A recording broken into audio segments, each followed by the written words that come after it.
মার্কিন president Donald Trump দাবি করেছেন বাণিজ্যের মাধ্যমে তিনি ভারত পাকিস্তানের সংঘাত থামিয়েছেন। বিশ্বজুড়ে 7টি যুদ্ধ থামানোর কৃতিত্ব তার, আর এই জন্য তার নোবেল শান্তি পুরস্কার পাওয়া উচিত। প্রেসিডেন্ট ট্রাম্প বলেন, বিশ্বমঞ্চে এখন আমরা এমন কাজ করে সম্মান অর্জন করছি যা আগে কখনো এমন সম্মান পাওয়া যায়নি। আমরা শান্তি চুক্তি করছি, যুদ্ধ থামাচ্ছি। আমরা ভারত পাকিস্তানের যুদ্ধ থামিয়েছি, থাইল্যান্ড কম্বোডিয়ার যুদ্ধ থামিয়েছি। ট্রাম্প আরও বলেন, অনেকে তাকে বলেছে যদি রাশিয়া ইউক্রেন যুদ্ধ থামাতে পারে তবে নোবেল পুরস্কার পাবেন। এই প্রসঙ্গে তিনি বলেন, আমি বলি তাহলে বাকি 7টা কি?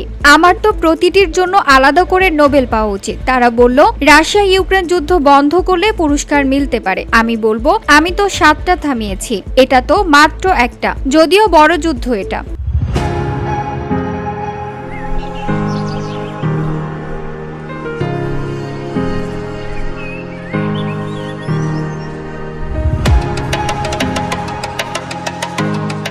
রাশিয়া ইউক্রেন প্রসঙ্গে ট্রাম্প বলেন, তিনি ভেবেছিলেন এটি সমাধান করা সবচেয়ে সহজ হবে, কারণ প্রেসিডেন্ট পুতিনের সঙ্গে তার ভালো সম্পর্ক রয়েছে। তবে তিনি হতাশ হয়েছেন। তবু কোনো না কোনোভাবে এই যুদ্ধও শেষ হবে বলে আশা প্রকাশ করেন তিনি।